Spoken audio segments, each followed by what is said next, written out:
அல்லேலூயா. மத்தேயு எழுதின சுவிசேஷம் 24ஆம் அதிகாரத்தில் 3வது வசனத்தில் சீஷர்கள் இயேசுவை பார்த்து ஒரு கேள்வி கேட்கிறார்கள். உம்முடைய வருகைக்கும் உலகத்தின் முடிவுக்கும் அடையாளம் என்ன, எங்களுக்கு சொல்ல வேண்டும் என்றார்கள்.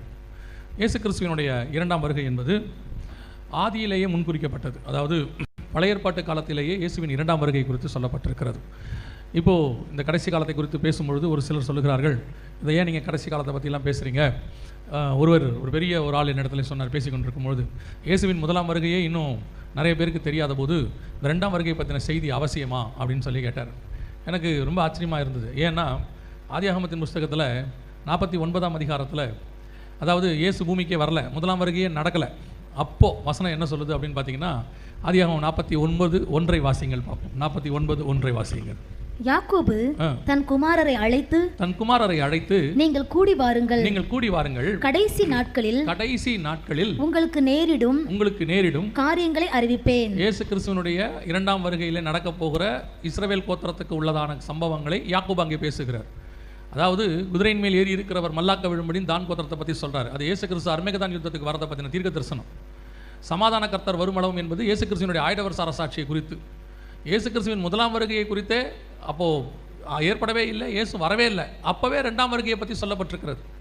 அது மட்டும் இல்லை, இன்னும் கொஞ்சம் முன்னாடி போய் பாருங்கள். ஆதியாகமம் 3:15 சொல்கிறாரு, சர்பத்தை பார்த்து, உன் வித்துக்கும் அவள் வித்துக்கும் பகை உண்டாக்குவேன், அவர் உன் தலையை நசுக்குவார். இது எங்கே இருக்குது? ஸ்திரீயின் வித்து, சர்பத்தின் வித்து என்பது யாரை குறிக்கிறது? 2 தெசலோனிக்கேயர் 2ஆம் அதிகாரம் 3ஆம் வசனத்தில் அந்தி கிறிஸ்துவை கேட்டின் மகன் சொல்லுது.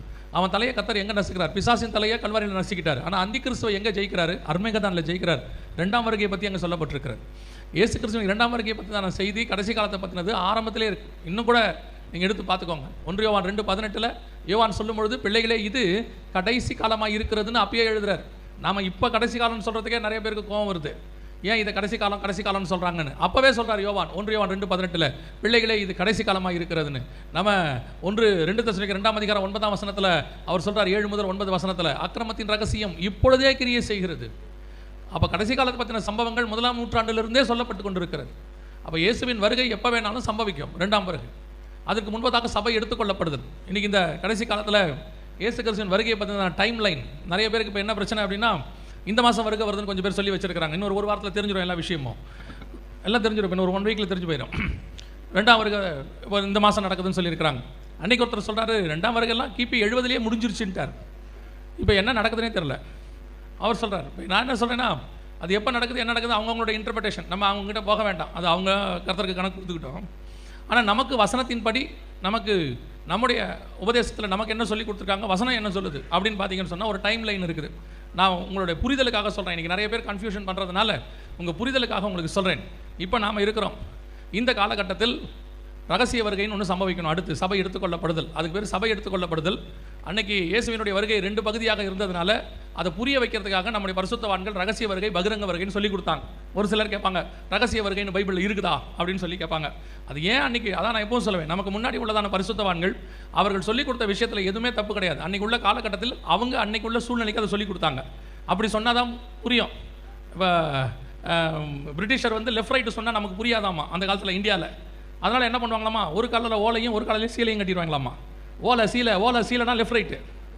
இப்போ நம்ம கேட்க முடியுமா, என்ன ஓலை சீலைன்னு சொன்னீங்களே, அது ஓலை சீலை எங்கே இருக்குது அப்படின்னா, அன்னைக்கு புரியறதுக்கு அவன் அதை சொல்லி கொடுத்தான், அவ்வளோதான். லெஃப்ட் ரைட்டு புரிஞ்ச பிறகு நம்ம நார்மலாக லெஃப்ட் ரைட்டுன்னு சொல்ல ஆரம்பிச்சிட்டோம். அதே மாதிரி தான் அன்னைக்கு நம்மளுக்கு பரிசுத்தவான்கள் ஜனங்கள் புரியறதுக்காக என்ன சொல்லி கொடுத்தாங்கன்னா, பகிரங்க வருகை, ரகசிய வருகைன்னு சொல்லி கொடுத்தாங்க. உடனே இன்றைக்கி இருக்கிறவங்களாம் ரகசிய வருகை என்கிற வார்த்தை இருக்கிறதா, பைபிளில் பல்லு விளக்கணும் கூட தான் இல்லை, விளக்கலை, நமக்கு தெரியுது இல்லை. சில விஷயங்களை புரிந்து கொள்ளுதல், திருத்துவம் அப்படிங்கிற வார்த்தை இல்லை, ஆனால் திருத்துவம் இருக்குல்ல பைபிளில். ஆண்டவர் 3 ஆழ்த்தத்துவமாக பிரிஞ்சிருக்கிறார்ல, தேவன் ஒருவரே ஆனால் ஆழ்த்தத்துவமாக இருக்கிறார்ல. இன்றைக்கி நிறைய பேர் அப்படி தான் சொல்லிட்டு இருக்கிறான், அது இருக்குதா இது இருக்குதான்னு. அப்போ அவங்களுக்குலாம் நம்ம பதில் சொல்லிட்டு இருக்க முடியாது. சபை எடுத்துக்கொள்ளப்படுதல் 1 தெசலோனிக்கேயர் 4:16, 17, 1 கொரிந்தியர் 15:51 சபை எடுத்துக்கொள்ளப்படுதலை பற்றி சொல்லப்பட்டிருக்கு. இதுதான் அடுத்து சம்பவிக்க வேண்டிய மிக முக்கியமான காரியம். சபை எடுத்துக்கொள்ளப்படுதலுக்கு பிறகு 7 வருஷம் உபத்திரவ காலம் ஆரம்பிக்கும். உபத்திரவ காலம் 2 பகுதியாக இருக்கும்.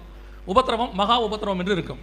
முதல் 3.5 ஆண்டு காலம் உபத்திரவம், 2வது 3.5 ஆண்டு காலம் மகா உபத்திரவம். இந்த 2 பற்றி நீங்கள் படிக்கணும்னா வெளிப்படுத்தல் 12ஆம் அதிகாரத்துக்கு போனீங்கன்னா முதல் 6வது வசனம் வரைக்கும் பார்த்தீங்கன்னா, ஸ்திரீயானவள் வனாந்தரத்திற்கு ஓடி போனால்னு இருக்கும். அடுத்து 14வது வசனத்தில் வாசிச்சு பாருங்க, ஸ்திரீயானவள் வனாந்தரத்திற்கு பறந்து போனால்னு இருக்கும். ஓடி போனால் அப்படின்னு பார்த்தா 1260 நாள் அளவுன்னு இருக்கும், 3.5 வருஷம். பறந்து போனாலுக்கு என்ன சொல்லியிருக்கோம், ஒரு காலமும் காலங்களும் அரை காலம்னு இருக்கும், அது ஒரு 3.5 வருஷம்.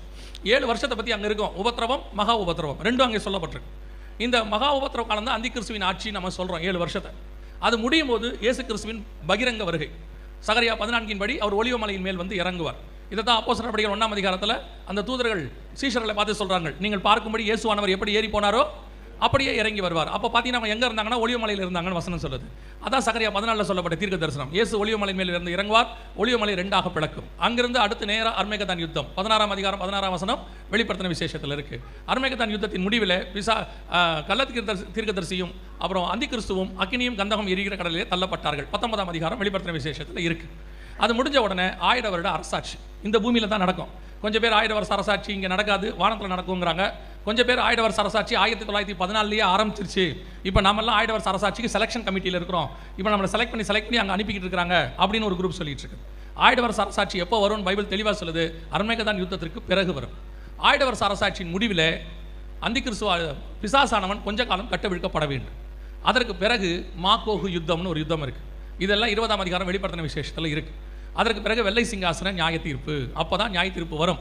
அதுக்கப்புறம் தான் நியாய தீர்ப்பில் தான் 4 வகையாக இருக்குது. புதிய எருசலேம், புதிய வானம், புதிய பூமி, பரலோகத்தில் இப்படி 4 வகையான நியாய தீர்ப்பு இருக்கிறது. இதுதான் டைம் லைன் நமக்கு சொல்லப்பட்டிருக்கிறது. அந்த நியாய தீர்ப்பு வருகிற வரைக்கும் 1000 வருஷ அரசாட்சி மாகோகு யுத்தம் வரைக்கும் எல்லாம் இந்த பூமியில் தான் நடக்கும்.